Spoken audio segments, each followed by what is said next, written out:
ओ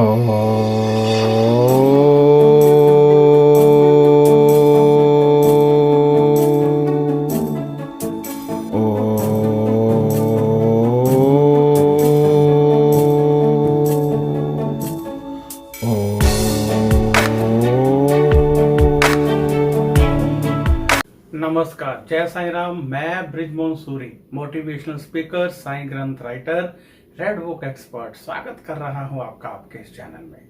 ये चैनल आपका अपना चैनल है। आप जानते हैं प्रतिदिन मैं एक नया विषय लेकर आपके समक्ष हाजिर होता हूं। तो आज नया विषय लेकर मैं हाजिर हूं। तो आइए सुनते हैं आज का नया विषय। आज हम जानेंगे वट सावित्री व्रत। ये व्रत सौभाग्य को देने वाला और संतान की प्राप्ति में सहायता देने वाला व्रत माना गया है।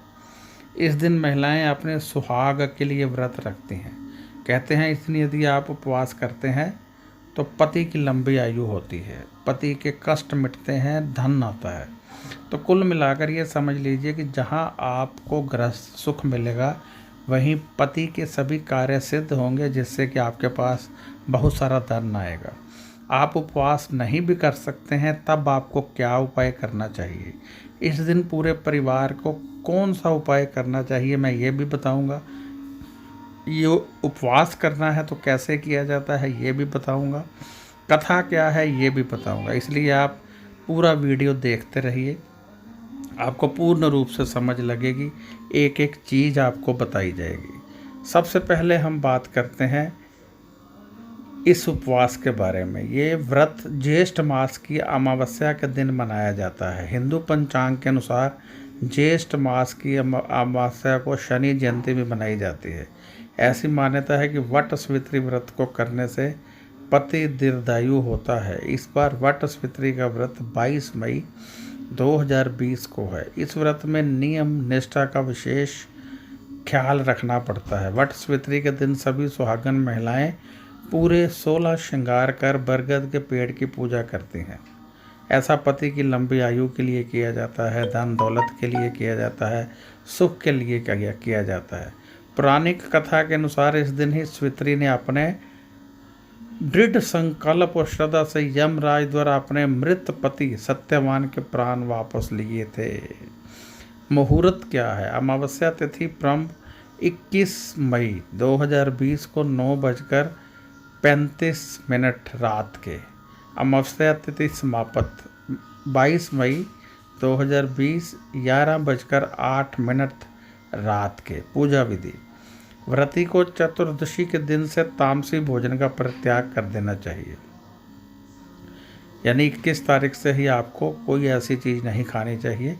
साथ ही खान पान में लहसुन प्याज का इस्तेमाल नहीं करना चाहिए। इसके अगले दिन ब्रह्म मुहूर्त में उठकर घर की साफ़ सफाई करें। इसके बाद गंगा जल युक्त पानी से स्नान करें और सर्वप्रथम व्रत संकल्प लें। हाथ में जल लेकर संकल्प करें कि हम व्रत करने वाले हैं। फिर 16 श्रृंगार कर सूर्य देव को जल अर्पण करें। वट सावित्री और वट पूर्णिमा की पूजा वट वृक्ष के नीचे होती है। एक बांस की टोकरी में 7 तरह के अनाज रखे जाते हैं, जिसे कपड़े के 2 टुकड़ों से ढक दिया जाता है। एक दूसरी बांस की टोकरी में देवी सावित्री की प्रतिमा रखी जाती है। वट वृक्ष पर महिलाएं जल चढ़ाकर कुमकुम अक्षत्र चढ़ाती हैं। फिर सूत के धागे से वट वृक्ष को बांधकर उसके 7 चक्कर लगाए सभी महिलाएं वट सावित्री की कथा सुनती हैं और चने गुड़ का प्रसाद बांटा जाता है। ये ध्यान रखिएगा। अब हम बताएंगे कथा क्या है।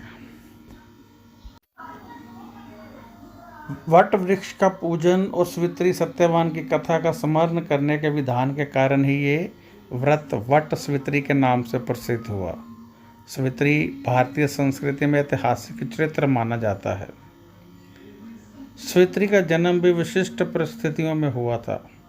कहते हैं कि भद्र देश के राजा अक्षपति के कोई संतान ना थी। उन्होंने संतान की प्राप्ति के लिए मंत्रोच्चारण के लिए प्रतिदिन 1 लाख आहुतियाँ दी, जो लगभग कई साल तक चली, यानी 18 वर्षों तक चलती रहीं। इसके बाद सावित्री देवी ने प्रकट होकर वर दिया कि तुझे एक तेजस्वी कन्या प्राप्त होगी। अब राजा को एक बहुत सुंदर कन्या प्राप्त हुई। योग्य वर ना मिलने की वजह से सवित्री के पिता दुखी थे। उन्होंने कन्या को स्वयं वर तलाशने भेजा। सवित्री तपोवन में भटकने लगी। वहाँ साल्व देश के राजा द्रुमतसेन रहते थे। क्योंकि उनका राज्य किसी ने छीन लिया था, उनके पुत्र सत्यवान को देखकर सवित्री ने पति के रूप में उसका वरण किया। कहते हैं कि साल्व देश पूर्वी राजस्थान या अलवर अचल के इर्द गिर्द था।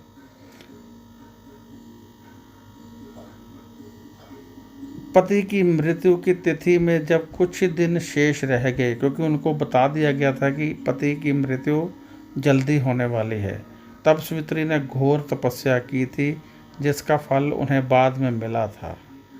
उन्होंने, आप जानते हैं कि यमराज से अपने पति को वापस ले लिया था अपने तप के बल पर। ये कथा है और मुहूर्त आपको बता चुका हूँ। अब मैं आपको बताना चाहता हूँ कि यदि आप नारियल और चावल उनको कुमकुम में मिलाकर और फल किसी भी वट वृक्ष के पास रखें और नमस्कार करें, यदि आपने उपवास नहीं भी किया है, और एक दीपक सरसों के तेल का अपने निवास पर जलाएं, तो आपको बहुत अधिक सुख मिलेगा। बहुत सारे लोगों ने पूछा है कि हम शाम को जोत जलाते हैं तो क्या अलग से दीपक जलाने की आवश्यकता होती है? जी बिल्कुल होती है। ये करने से आप सबको बहुत अधिक धन की प्राप्ति होगी, सुख मिलेगा। और ये कथा जो मैंने बोली है ये ज़रूर सुन ले और इसको बार बार सुने। यदि आप 5 बार सुने कथा को तो ज़्यादा सुख प्राप्त होगा आपको। ये एक बहुत ही सिद्ध दिन है। अब मैं यहाँ आपसे इजाज़त चाहूँगा। यदि आपको कोई समस्या है, जन्म कुंडली से रिलेटेड नहीं है, तो आप व्हाट्सएप कर सकते हैं, उसका जवाब आपको 3-4 दिन में मिल जाएगा। यदि आप जन्म कुंडली से रिलेटेड कोई समस्या बताएंगे तो आपको जन्म कुंडली दिखानी पड़ेगी। जन्म कुंडली दिखाने की फ़ीस 700 रुपये होती है, जो हम परमार्थ के कार्यों में इस्तेमाल करते हैं। 700 रुपया आपसे लेते हैं तो हम सेवा भाव में लोगों में भी इस्तेमाल करते हैं। तो ये जन्म कुंडली यदि आपने दिखानी है वो भी आपको व्हाट्सएप पर ही भेजनी पड़ेगी। जवाब उसका आपकी जन्म कुंडली के अनुसार मिलेगा। साधारण जन्म कुंडली है तो 3-4 दिन में मिल जाएगा। यदि कोई योग है, कोई प्रॉब्लम है कुंडली में, तो समय लग जाता है, क्योंकि हम आम एस्ट्रोलॉजर की तरह नहीं देखते हैं कि महादशा अंतरदशा देखी और उसी समय बता दिया लाभ हो ना हो। हम उसकी पूरी स्टडी करते हैं, इसमें कौन कौन सा योग है, कैसे योग बनेगा, कैसे लाभ होगा। यदि हमें योग मिल जाए तो उसमें फिर टाइम लगता है, इसलिए समय ज़रूर दिया कीजिए जहाँ भी एस्ट्रोलॉजर को आप जन्म कुंडली दिखाते हैं। हाँ, लाभ आपको अवश्य होगा, ज़िंदगी आपकी बदल जाएगी, ये बात पक्की है। तो आप यदि जन्म कुंडली दिखाना चाहते हैं तो आप जन्म कुंडली दिखा सकते हैं। यदि आप कोई सवाल पूछना चाहते हैं पूछ सकते हैं। फालतू के मैसेज कृपया मत किया करें। जो आप चित्र भेज देते हैं, फूलों की फ़ोटो भेज देते हैं, वो मत भेजा करें, वो हमें डिस्टर्ब करते हैं। हमें आप भगवान का नाम लिखकर भेजेंगे तो हमें खुशी होगी। फालतू के मैसेज देखकर खुशी नहीं होती है। और वैसे भी जब आप अपना कोई सवाल लिखकर 5 मैसेज दूसरे इधर उधर के भेज देते हैं तो आपका सवाल बीच में दब जाता है, पता ही नहीं चलता और हमें लगता है ऐसे ही किसी ने भेजा है, हम उसको छोड़ के आगे चले जाते हैं। इसलिए जब आप सवाल लिखें तो फिर कोई मैसेज मत करें, ताकि सीधा ध्यान सवाल की तरफ जाए। तो अब इजाज़त दीजिए, नमस्कार। और फ़ोन मत कीजिए, फ़ोन यहाँ पर कोई नहीं उठाता है। 9814450802 मेरा नंबर है। व्हाट्सएप भी नंबर है, पेटीएम नंबर भी यही है, व्हाट्सएप नंबर भी यही है, गूगल पे नंबर भी यही है। तो अब इजाज़त दीजिए, नमस्कार, खुश रहिए और अपना ध्यान रखिए।